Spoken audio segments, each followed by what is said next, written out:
Welcome to the Fantasy 40 podcast with your host, John Dabari. I can beat the shit out of Hollywood Brown if you'd like. Matt Walker. Like the DK Metcalf of running back. And Andrew Berg. I love Hakeem Butler, actually. He's starting to grow on me. Remember to like, rate, subscribe on Podbean, iTunes, Stitcher, and Spotify. Follow the guys on Twitter at the Fantasy 40. Enjoy the show.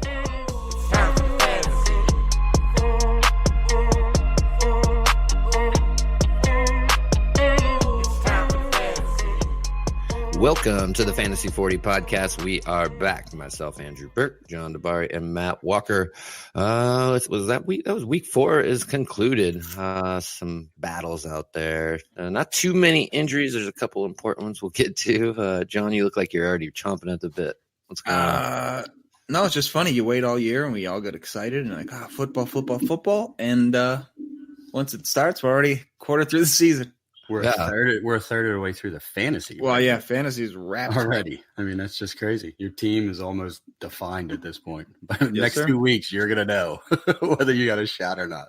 Yeah, I mean, I'm in a couple leagues, and if one of them I'm actually 1-3, and it's like if I don't win out, I don't feel too confident moving forward with this team. It's almost to the blow up stage. It's a dynasty squad. So, I mean, with those, you were 1-3. You're like, oh, best case scenario, win out is 10-3.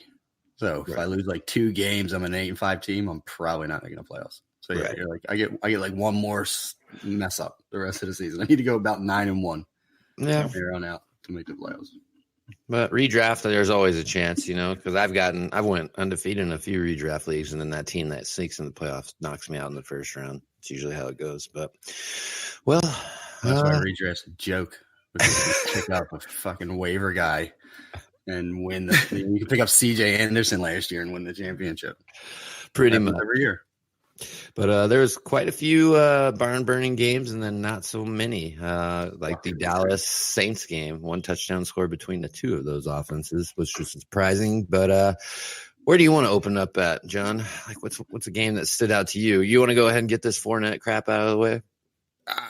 Yeah. My man got career high carries, career high yardage, still didn't get in the end zone, was heavily targeted again.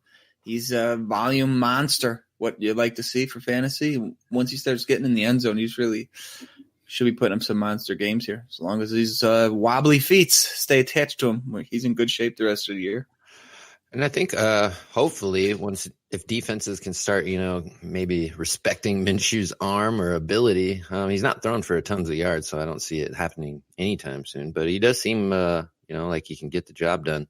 So maybe that'll help him out as well. But what do you think, Walk? And then who's one of your guys that stood out this week? Listen, Fournette is currently running back 9 without a touchdown, which is mind-blowing. No one would even have remotely called that in PPR, but he's also 8th in targets at their running back position. It's just it's a crazy world, but volume is king these days. I would just like to shine a light on my boy Chris Godwin. He's 3 for 4 in the I'm better than Mike Evans sweepstakes so far this year, and he's just going to keep proving me right. He might be my Eric Ebron 2019, where say it, stick to it, fuck everyone that disagrees with it. Well, is it true? I saw that he is wide receiver 3 currently. He is. And you know who wide receiver 4 is? No. It's pretty easy. It's Watkins, isn't it? No. Dangerously close. Watkins at 6 off of the strength of one game. Wide receiver 2 was largely off the strength of 1. Or sorry, 3 was largely off. Evans? Start again. Evans. Yep. Godwin's 3. Evans is 4 in PPR right now. Just behind Captain Keenan Allen, who laid an egg against the Dolphins, you mother, and amazing recovery Cooper Kupp, who is just spectacular human being. God, I think they gave him whatever the Winter Soldier has, because Cooper Kupp's like indestructible now. He looks better. Right? He looks better this year. He looks like a more explosive player. I don't know who can lose their knees and then come out and just dominate defenses. Running, it's great. But unbelievable. I kind of want to get into the Browns game just for fantasy implications. We all thought, the combo of Njoku, Landry, and Beckham, would get the train rolling for Cleveland. But it really seems like it should be running through Nick Chubb, John. I believe he needs more touches. I mean, look what he did this week against that Ravens defense. It's no secret that guy's amazing. They started slow, but for all the shit that they took for their shitty start to the season, that they're in first in their division now after 4 weeks. So it's going to go through Chubb. I mean, Beckham is getting outplayed by his boyfriend Landry out there. And I think they're going to be just fine. Choked out in games. That was amazing. Yeah. You just took it about that part. Thank you. Pro man choke you out. How did he not get kicked out? It looked like he actually might have been scared. Like, I'm just going to lay here and hopefully he goes away, like what you do with the bear when a bear attacks you. Or he was enjoying it. I mean, it's one or the other. Right? Listen, the Nick Chubb thing, I guess I was a week early. Remember last week when we were talking and I was online saying Nick Chubb could be the RB1 this week, and someone wrote me back on Twitter and said, no, he can't because he's not good enough. Well, he was the RB1 this week. There you go. I was just a little early on that, prediction. No, he looked amazing. Brandon Williams not being in that game helped. Brandon Williams is tremendously impacts that Ravens run game, and he was like a late scratch. But, Chubb gets the volume. There's no one else there. Hilliard stole some junk time, but right. You like volume, and he's starting to get passes too. So They Chubb brought is that up. Fournette plus touchdowns. That's what Nick Chubb is. Yeah. But they brought that up on the I was listening to the radio, and they brought up Williams being out, and they're like, that probably played into it. And whoever watches significantly more film than me said most of Chubb's big runs weren't even up the middle. They broke them out to the outside, and most of his fantasy production came outside the tackles, actually. So I agree with you, and I'm not a grinder No. of film, but not having someone in the middle like that lets guards get out and pulls a lot easier, and he's not occupying double teams. It might not be a direct result of being able to gash him up the middle, but I still think not having to worry about like a 380-pound animal pushing the pocket, let your guards get out and in sweeps and the like. So there's still a ripple effect. Doesn't matter where the fuck he ran, what hole it was through. I did see Earl Thomas quit on one of them. There was some little thing floating around the old Twitterverse. Caught that. That was pretty entertaining. I did see Walker, Josh Jacobs Raiders put 31 on the board. How did he factor into that game? Well, he didn't, but he looked good not doing it. I'll give him that. He looked good running the ball. 17 for 79. He actually had 2 targets, caught both of them for 29 yards. So why not give him 4 targets or 6 targets or 8 targets? I mean, I'm still just frustrated at his utilization, but the production went via the tight end, as it has want to do in Oakland. And in week 4 alone, the Raiders had 2 tight ends in the top 12 in scoring. That's where we're at right now. Darren Waller was 10th. Foster Moreau was 12th. Foster Moreau is he was a deeper stash in the rookie drafts dynasty wise, and got him everywhere. Yeah, Didn't start him, of course, but that was if Darren Waller didn't happen, Foster Moreau would already be a weekly starter in fantasy because Oakland Raiders tight end. I thought he would get a little more action, though. I think me and John, and we talked about it on the show before, is when we were watching Hard Knocks, he's out there talking shit to Derek Carr as a rookie. So it was good to see him and Renfro a little bit. But let's get to the task at hand. Who's that? Hunter Renfro? Yeah, who is he? Nobody? He's like the little guy that was supposed to do so much and be a Wes he's number Welker 3 in targets on the team, isn't he? Baby hands. Yeah, old Burger King tiny hands.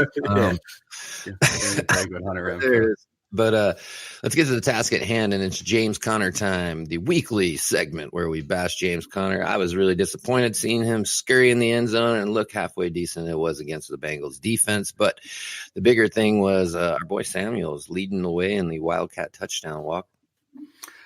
Oh, he's just so special. He goes from literally nothing to the focal point of this entire offense in a week. And granted, I'm not going to give any of these Steelers too much credit. The Bengals are challenging for the worst team in the NFL this year with the Miami Dolphins, and I don't think it's going to that story's going to change anytime soon. But Samuel's 3 quote unquote passes, 10 carries, and he caught all 8 of his targets. Like, that's the utilization we have been talking about all season for this guy. It's like, what happened in weeks 1 through 3 that they didn't feel like that was necessary? But then they come out and literally base a game plan around Jaylen Samuels, and it benefited everyone, including James Conner. Yep. I mean, you give him like 4 carries in a row, and he has to hit the sideline to get checked out. He returned to the game and made a pretty good-looking run. But, I need to see more Samuels. There's not too much more we really need to touch on besides the Eckler and Melvin Gordon drama coming into this week. Obviously, Melvin still got to get up to speed before they put him on the field. But is there cause for concern here, John? Or do you think Eckler's still going to at least, retain the passing role with how much work he's been doing? I think it'll be closer to 50-50 this week than a lot of people think. Eckler got a little banged up. I haven't seen anything that it was significant, going to miss any time. So if he's healthy, I think it'll be 50-50 this week. The following week, might see more Gordon. But Eckler, we've mentioned it before. He's had a role on this team, fantasy relevant role, while Gordon has been on the team and healthy. Unless the plan is they know they're not going to re-sign him at the end of the year and they just want to run his legs off, which is certainly a possibility. I think Eckler's going to be fine. He's going to be an RB2 for you the rest of the way with a healthy and present Melvin Gordon. John, I have not met a bigger Austin Eckler fan than you. So kudos to you on that. I have a question. In redraft and dynasty, what do you do with Eckler? He's RB2 right now in PPR. If you can get RB2 price for Austin Eckler in both formats, you moving him? I'm not, just because I know he's, like I said, he's still going to put up. But I did the math, like, based on what he's done with games with Gordon the other day, and he's for the next 5, whatever it is. How many games are left? They played 4, so he's got 12 games left. He should get about 100 fantasy points if he puts up his normal numbers, and then that'll put him somewhere at like RB14 or something at the end of the year. So assuming it plays out like it always has there, I think he still has value. I mean, obviously, he wasn't your RB1 coming in. Getting those RB1 points up to this point is just a bonus. So you slot him into your RB2 spot where you probably already had him or drafted him, and what you got so far was a bonus. So for me, unless someone's nuts and throwing a first at me or something crazy like that, I'm not moving him, because now he's just a solid RB2 instead of being a surprising RB1. Okay. He's had 20 touches per game through 4 weeks. It's probably going to be 10 touches per game going forward. I mean, I agree because of PPR leagues, and he is still going to catch passes, but his touchdown upside, is certainly capped, because those 3 rushing touchdowns are unlikely. I mean, 6 touchdowns through 4 weeks was unlikely to persist anyway, 1.5 per game. But I'm moving him personally. I mean, because I think someone would overpay for him. And yeah, complimentary, and I don't want to wait a year. And they are going to beat the brakes off Melvin Gordon for the rest of this year. It makes no sense not to, because they're sure shit not going to re-sign him after this. And Anthony Lynn flat out came out and said, as soon as he steps back on the field, Melvin Gordon's going to be Melvin Gordon in this offense again. Well, I mean, but it also, with the holdout, we've seen it in the past. Plus, Gordon's got an injury history. Would it be shocking to see him get 2 games of heavy usage and come up with something, and then Eckler's the starter again for 3 weeks? Well, yeah. So for me, the high floor is still there, and the fucking sky high upside that we've seen through 4 weeks is obviously still there if Gordon should miss any time. So I'm holding. I saw on what was it? Roto-World that Melvin Ingram came up with a hamstring, was going to miss multiple weeks, and I put it on Twitter. I literally saw Melvin, the Charger symbol, and hamstring, and was like, Melvin Gordon pulls hamstring on the sideline? Well, we just kind of touched base on last week. Let's go ahead and jump into this week, pick out some games, some players, or anything that jumps out for this fantasy week. It looks like it starts off Thursday night with this damn Seahawks that just won't go away. They don't have much, but they just somehow keep getting W's. And then the Rams got in the Tecmo Bowl shootout with those Buccaneers last weekend. So it should be an interesting game. I don't know what to expect, though, even running back wise on either side of the ball at this point. Gurley he looks like a shell of himself. I know they're trying to save him, but I mean, even I thought I was getting a steal in the early third round in some of these redraft leagues, late second, and it doesn't seem to be that big of a steal. Where's he at in the season? I mean, he's late second round pick on Gurley. He's running back 15 right now. I just don't like it. I mean, he's on the field for like 80% and he doesn't do anything. It's like, that whole offense is kind of a mess right now. They don't know what they're doing. Good. Gurley's got 49 carries. He's averaging 12 carries a game, which I think a lot of people assumed, was going to be the case. He wasn't going to have those 18 carries, that he was having to reduce his workload. And, that's fallen in line. What was pissing me off until this past week was that they were refusing to involve him in the passing game. Like, if you're going to limit his between the tackles touches, that's fine. You still need to use him as a pass catcher because he's a plus pass catcher and it's a big part of that offense. And you saw it just this week. He hadn't done shit, through 3 weeks. And then he was 7 for 54 and had 11 targets. Yeah. You tell me he's going to get 12 carries and he's going to get even 8 to 10 targets in any given week. I'm still happy with him. He has RB1 upside any given week if he scores, and he's a locked in RB2. I mean, this offense is, as much as he scored 40 points, they've been terrible. Right. If they can get anything together and start clicking, he's going to just run into touchdowns by the end. So I agree with you. You kind of thought maybe you stole him and he was going to throw another RB1 season at you, but I think he's borderline now. He's not a top 10 guy, but he's definitely between 10 and 15. And he may, if they get the Rams haven't looked that great. If they get their offense kind of figured out, people seem to be adjusting after what the Patriots did to them in the Super Bowl, and they're, they didn't play anybody in the preseason, so they're all trying to figure it out on the fly here. I think, get another 2 or 3 weeks, which does you no good for fantasy, like we were saying earlier, if you're 1-3. But I think he'll be fine come fantasy playoff time in the second half of the year. The funny thing, and I think I heard it on Fantasy Pros, I think Tag said it, was that he tried to look back and see what's going on with this Rams offense and was it really the Super Bowl, and what the hell's wrong with Jared Goff, and he trailed it back to actually when Gurley got hurt, whatever week that was last year, that there was a tapering of that entire offense, Goff's effectiveness and the like from that point forward, and it's persisted into this year. If you're not running everything through Gurley, you're just seeing how I don't want to say exciting. He still threw 500 yards, but it was right. 68 passes to do it. He just doesn't look like that $100 million quarterback that's going to carry a team. It was Gurley. He was the glue in that offense. He definitely doesn't look like the $100 million quarterback. There was a little video floating around with him with his shirt off. Jesus, he looked like a middle schooler, dude. Whether he could eat cereal out of his chest. I am currently in better shape than Jared Goff, and I'm 40 I years am old too. And haven't hit the gym in 3 months. Felt so proud. Quick trivia for you guys. Off-season darling, Darrell Henderson, rookie running back for the Los Angeles Rams. How many combined receptions and rushing attempts does he have on the year? 0. 1. Andrew? Sticking with 0. I'm going with 1. It is 1. He has not received a target and has 1 rush for 0 yards. Yeah, you were close, Walk. You were close. I had to go with the $1, Bob. But nothing. You're just smarter. But even Malcolm Brown. How many touches did he have in the first week? He's fallen off. Like they're trying to go back to Gurley. They're just not doing it as a running back. Malcolm Brown on 25 carries and 1 catch. Yeah, right. 2 touchdowns. Most of that I think came in week 1. So it's all Gurley again.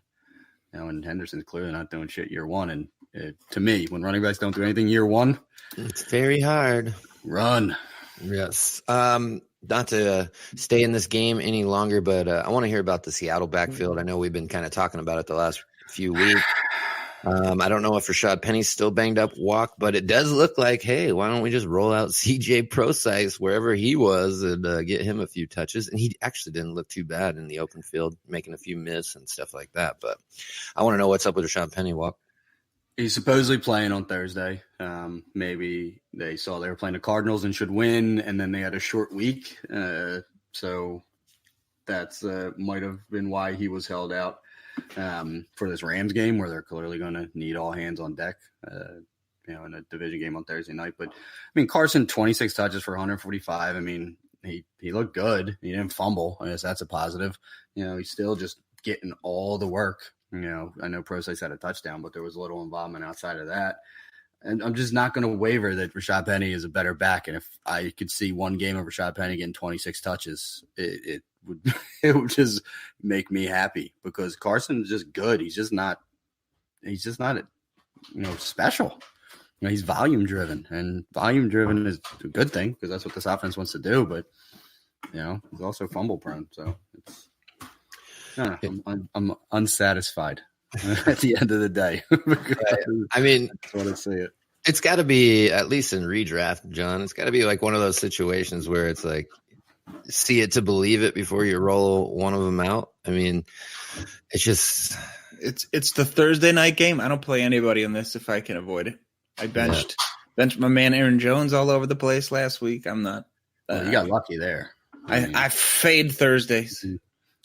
Listen, Chris Carson looks like an explosive Jordan Howard. So maybe he's the key to unlock it Thursday night. I like running backs on a short week. I hate everything else. Right. It's kind of been my thing. I think it's like a more simplified game plan. Defenses are banged up, usually, run-centric game plan. So I'm okay with the running backs in the game. I think Gurley's set up to have another decent game.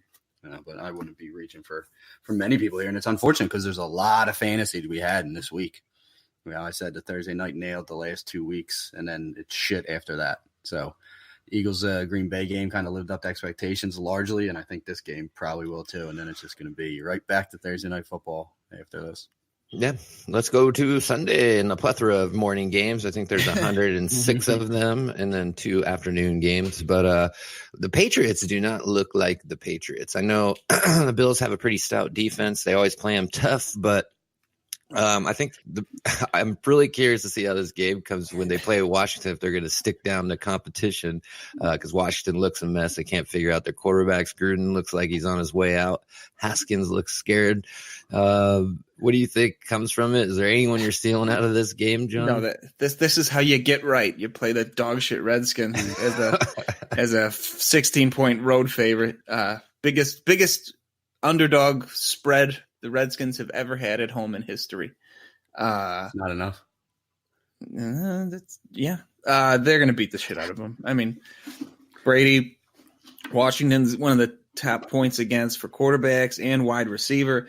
I rally against the Patriots backfield as often as possible, just not knowing who's going to have the good game. So get Brady ready. Hopefully Edelman gets healthy, Josh Gordon, Philip Dorsett. You can roll out all these receivers with confidence this week. Yeah, I mean, clearly the Case Keenum experiment has ended in Washington, and they put Haskins in. You have to stick with him now, right? You can't go back. Well, they said Keenum came out because of an injury. Oh, I bet they did. Yeah, they said his foot was fractured pride. I don't know. Do you want to throw this? This Patriots defenses look pretty damn amazing so far this year. And I don't think you want to throw Haskins in against this at home to get booed. Then listen, that's true. Start Colt McCoy, or was McCoy inactive? Why? Still inactive. He's still hurt. Well, that's unfortunate. I wasn't aware of that fact. Didn't look like Keenum was hurt. It looked like it was a business decision to get Haskins in there because Gruden's on a short leash. Oh, Cam Newton going to be a Redskin. Whoever the quarterback is starting for the Redskins, I don't know that there's a right answer against the Patriots in Week 5. They're going to get throttled. Brady could have the exact same game he just had against the Bills, and I would still call for a cover just on their defense alone. You heard it, though. It'll be fine. Cam Newton, new Redskin next year. Wow. And Josh Gordon and Philip Dorsett both get right games. John's right. They're going to just aerial assault these Redskins. Josh, I think Norman's hurt and he stinks anymore anyway. But by far their best quarterback, and he just routinely gets roasted at this point in his career. He's just biting on everything for a glory pick.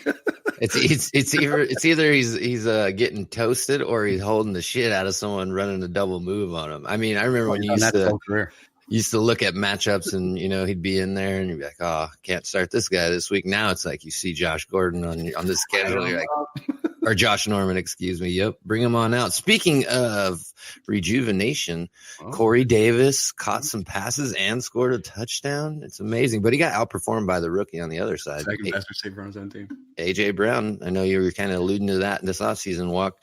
But is there any confidence we can have in starting Corey Davis moving forward? Not against Buffalo. We were just talking about what these Bills did to Tom Brady. This game, You think Mariota's gonna cut him up? This is gonna be a travesty. it's the lowest total of the week at 38. This game has zero value for fantasy. I mean, you might be able to slug some yardage out of Derrick Henry, but that's going to be it. This is a terrible game for fantasy. How good is Frank Gore, by the way? I mean, he's just such a drain for fantasy, but this man is impressive.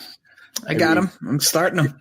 He just 15K in his career, just doesn't go down, just a tank. He just keeps chugging along. Give him volume. He's going to end up with a decent stat line at the end of the day. He's just an impressive football player. Fantasy aside. It's not bad. Yeah. But yeah, that game no one wants to talk about that game. a fantasy wasteland. I'm also not interested in Jacksonville, Carolina.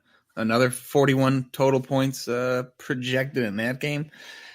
I mean, Fournette, of course, and McCaffrey, but I don't see anybody popping in that game. I think both quarterbacks are going to be garbage. I don't see much passing yardage there. I think that's going to be another low score or two. Well, I'll give you a high-scoring one. It's going to be that Bengals and the Cardinals game. I think that could be a back-and-forth battle. It could either be high-scoring or it's going to be 6-3 or they'll fucking tie. But that's where I'm going. I mean, that's all three aspects of it. But so the total in this game is 48, which is the third highest. So they're expecting fantasy points. But I wondered, neither of these offenses have looked that good. I wonder, is that just a product of two bad defenses? Correct. Yes, it's the realization that they might not be good offenses, but their defenses can't stop bad offenses. So points will be had. And it's probably a pace situation too. Is that Arizona's going to push the pace again, and that's true. Love David Johnson. I mean, this is if you're willing to take a risk and you're hurting, I think this is the time, Walk, where you're redraft wise, you go out and you try to find a way to get a deal for Joe Mixon to be done, because I think this might be his best chance to have a game, because it's been a struggle so far. It has, and running back 33 on the year, he only has 15 targets. This is just another situation where I just don't get it, where you're just not throwing to a plus pass catching back as much as you should, and this is a head coach that came from the Sean McVay coaching tree, which is withering and dying right before our very eyes. That's true. I mean, even the root of the tree is showing some crack. I mean, the trunk's rotten. Must be a virus on that thing, but he deserves better. He does. I mean, he's running in the stack boxes, got a shit O-line. He's not being used creatively. All things that I thought they would be doing with him, they are not doing.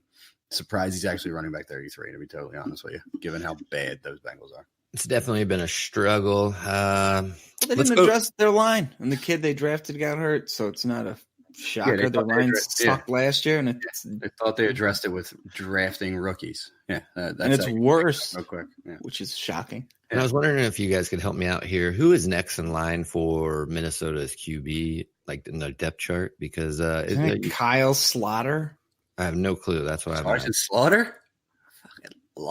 Might as well throw him out there. But the receiver Adam Thielen, obviously it's floating around. Everyone's probably seen it.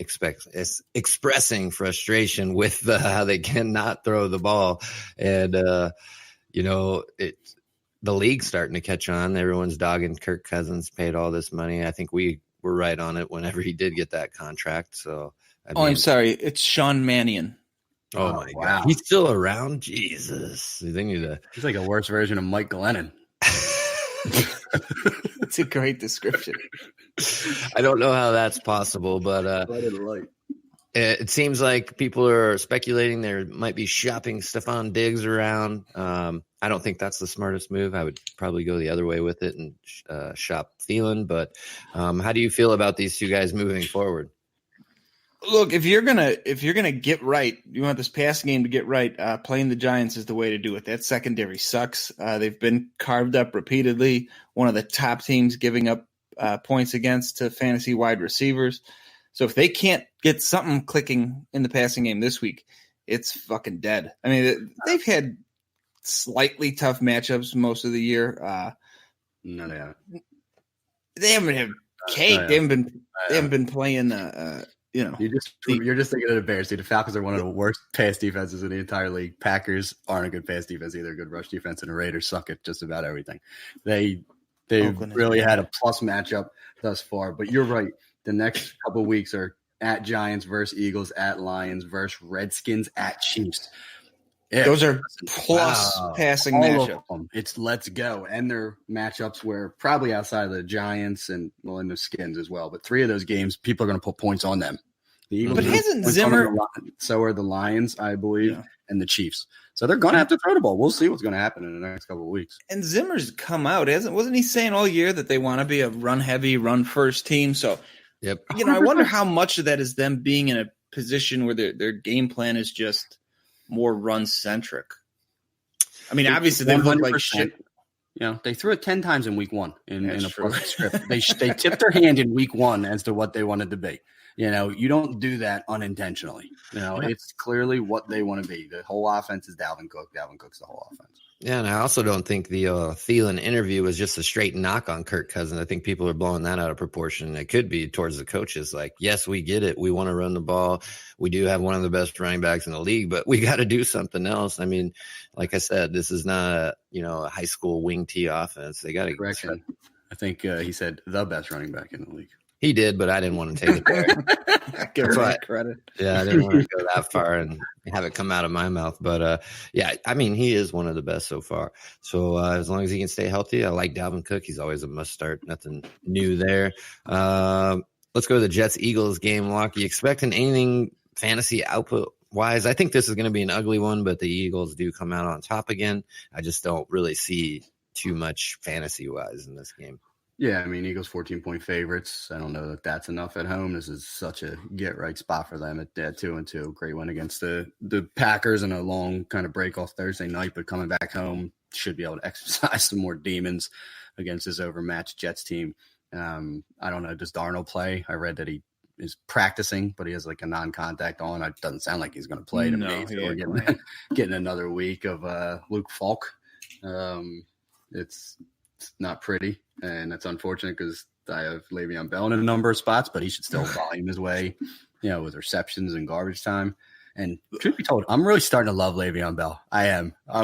You see the random Twitter shit. He's like, I have haters. You hate me now. Don't like me later. And, I'm going to remember everything. And he seems like he's a Jets guy. Like, he's literally doing everything right, in my opinion, right now. He's like the anti-Antonio Brown, which is just crazy. Yeah. They both were just defectors from Pittsburgh, and they went in 2 totally different directions. Le'Veon Bell takes a year off and becomes a team-first guy with a shitty rebuild in the Jets, and Antonio Brown is an absolute psychopath. He must have been wasn't he tweeting congratulations to Steelers guys during the game Monday night? Probably. Yeah, pretty much. Yeah. He put the video out of Juju laying out perfect and pretty much told him go get some against the Jesus. Speaking of that, the bigger question is how in the hell is Antonio Brown in English 303 and can't even put together one sentence? That's the bigger question.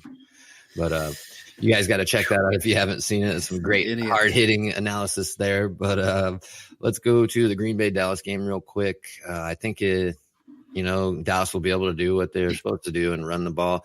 Zeke just does not look the same. Obviously, it was expected, hanging out in Cabo, getting that fat check.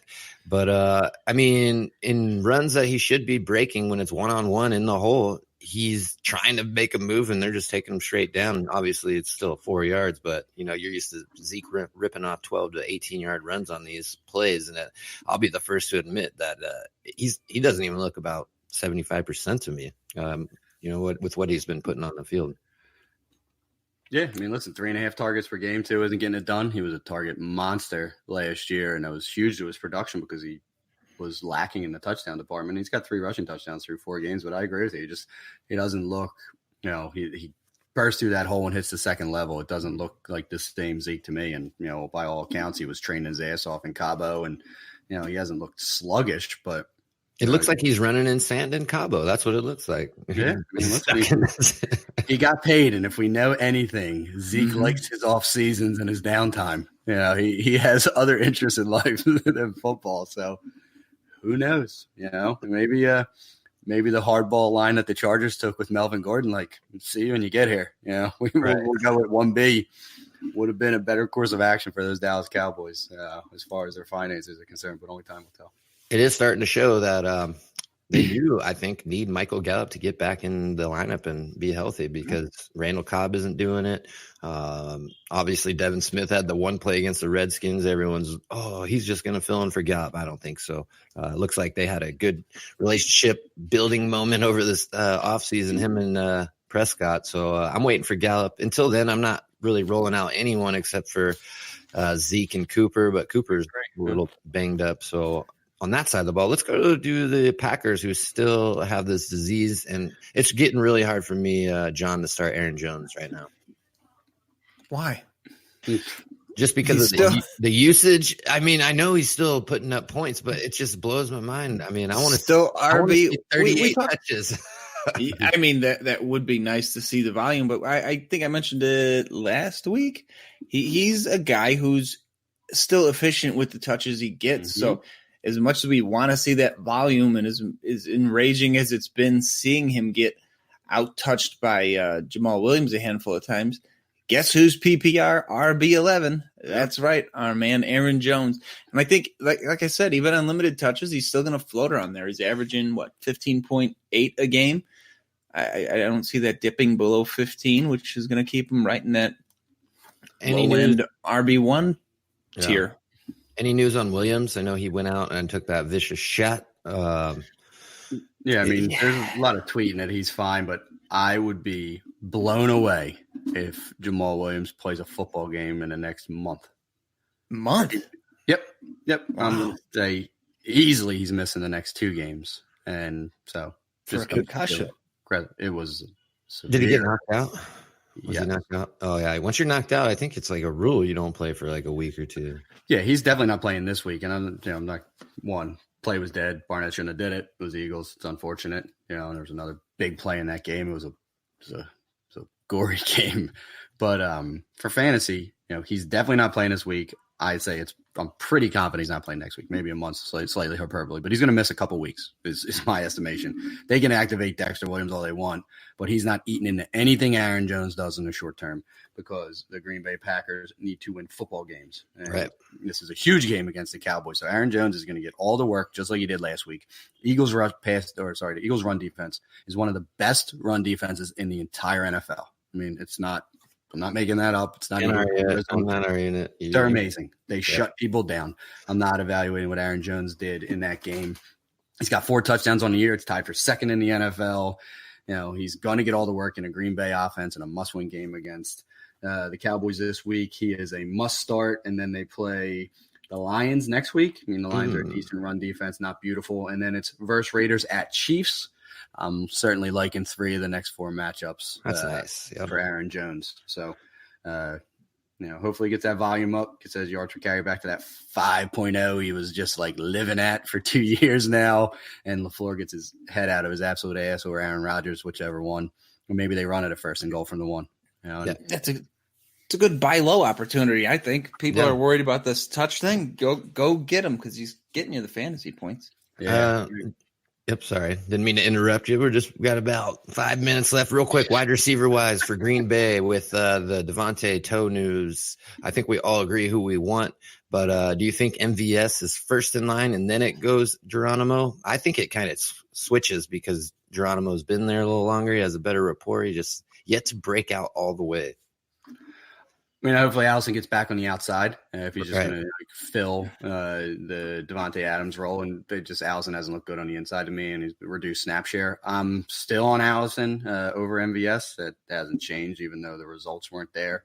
I don't think Adams plays. He's another one I just don't believe he's going to play in this game. So Allison should be a lock for 8 or 10 targets in a game. Again, like I said, they need to win. I think Allison is easily a wide receiver 2 this week, but I think Marquez Valdez is a 2/flex. Like you start them both. Gotcha. Allen Lazard might get some. I saw him with a jersey on, and I'm like, how'd that happen?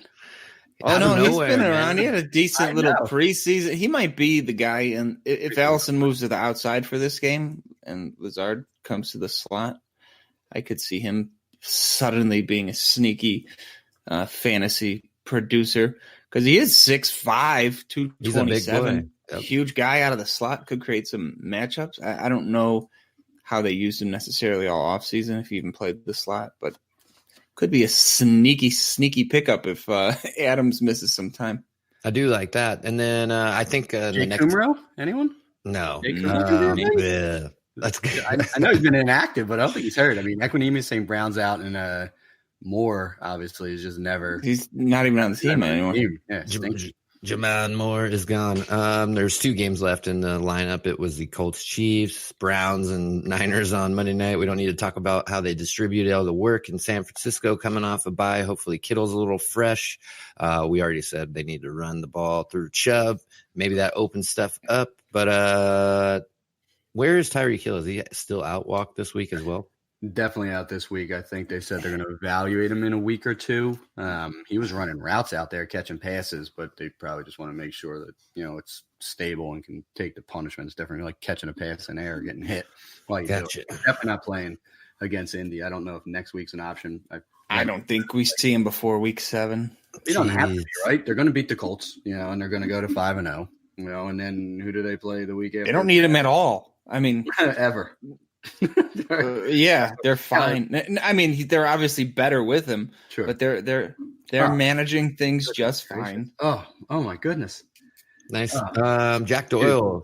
Hold on, before we move on, Chiefs schedule versus Colts, versus Jesus. Texans, at Broncos, versus Packers, versus Vikings. They're Week going 9. I'm not scared of Packers at all, guys, because of the defense. The Vikings defense might stand a chance, and it's at Titans, at Chargers bye week. Where's the Vikings game? In Minnesota or Kansas City? It's in Kansas City. Oh my Wow. god. They literally are going to be 10-1 going into the bye. They'll lose a game somewhere. They'll lose to the Packers or Vikings, but maybe, who knows? Maybe the Texans show up. They're not losing to the fucking Vikings at home. I don't think they're going to lose. They're going to be putting pressure on those Miami And Dolphins. those are both home games. Home versus Packers, home versus Vikings. Oh. Jeez. Home versus Colts, home versus Texans. Who made this fucking schedule? Andy Reid? Andy Reid's like, we'll play them on the road. I mean, they play in New England in week 14 and then in Chicago in 16. Okay, but it won't fucking matter. They're going to already have 11 wins by week 14. Yeah, let's just put those at the end when we already have the number 1 seed. The Chiefs just won the division. Yeah. Although, I mean, I don't. Again, not a tape grinder. I didn't see what Detroit did to kind of slow him down a little bit, but maybe whatever Detroit implemented to give him a little scare this past week, other teams will start copycatting it a little bit, and we could see him in a little bit closer games than we're used to. Because that was actually a good game. I thought Detroit was going to pull it out there. I was surprised they didn't. Actually, No, you got Kenny Galladay's got to make that tackle. You got to jump on that guy's back before he takes off. Yeah, I mean, listen, it was a super good game. They still gave up 34 points to the Chiefs, and the only reason Mahomes didn't have a huge game is because there's a couple 1-yard touchdowns. I mean, containing him, sure, because he didn't throw for 403, but he still threw for over 300 yards on him, and they put up 34 points. Right.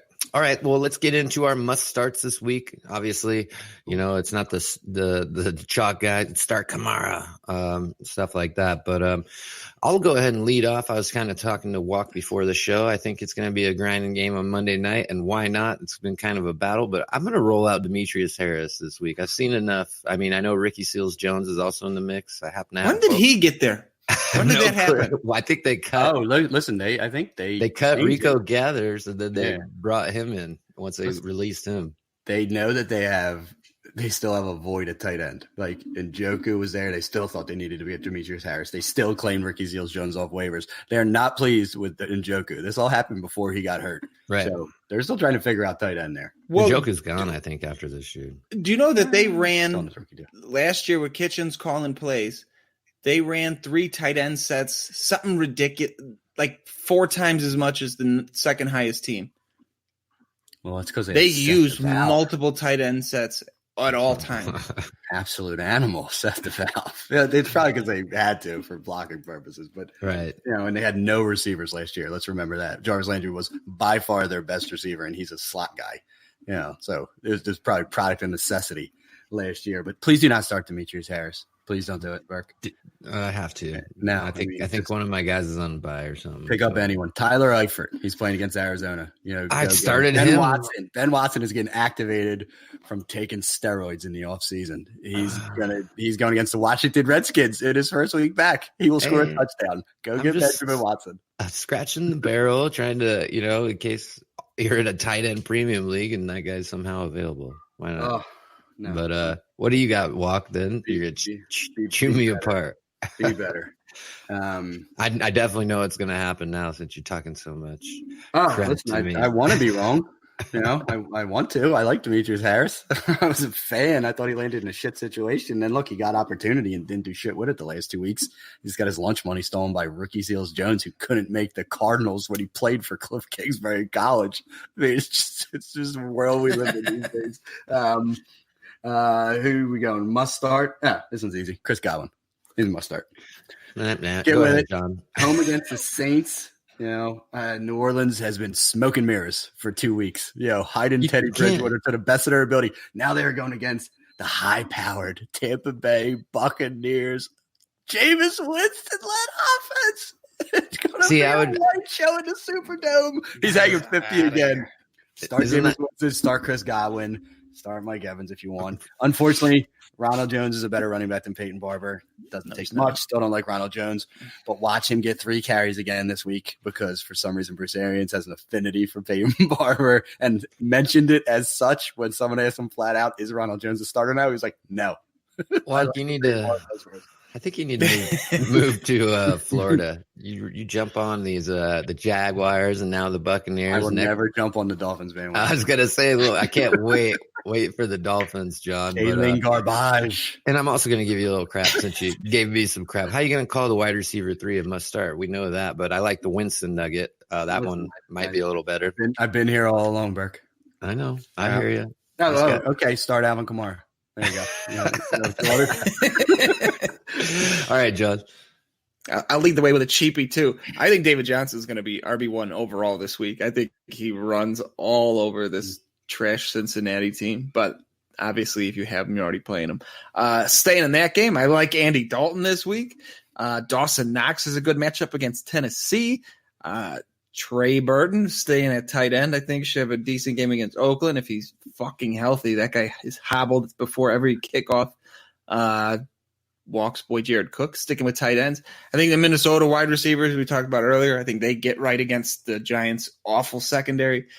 Our man Jalen Samuels finally got some work and looked productive, and Baltimore's been susceptible against opposing running backs. I think he gets a little more work this week and gives you some fantasy points and roll out all your New England wide receivers. I'm going to throw it. Spitting hot fire. Quick question, John. Brought David Johnson out first. Who has more carries on the season, David Johnson or Todd Gurley? Johnson. You mean at the end of the year or up till right now? Through 4 weeks.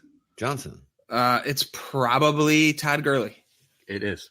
What? Yeah. How about that? I know David Johnson left the game early because he got hurt, but David Johnson is 100% living off target volume, 28 which is targets, fine. 21 catches. Good. I agree. 182 and 2 touchdowns because he has 173 rushing yards on the season.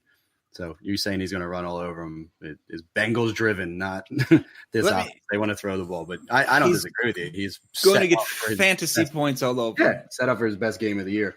Returning from suspension, I mentioned Ben Watson already. Tight end's been difficult this year, and the tight end position has done nothing in New England. He's someone that you could probably add and start right away.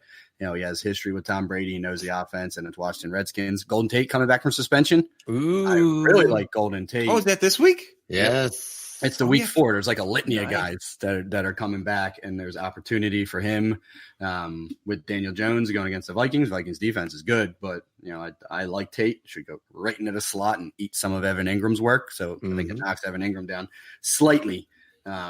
From Chicago against Oakland, we're talking about no Mitch Trubisky with a separated shoulder. That game's going to be atrocious. Allen Robinson over there might be a head. Yeah, I mean he's literally Chase Daniels has eyes for him.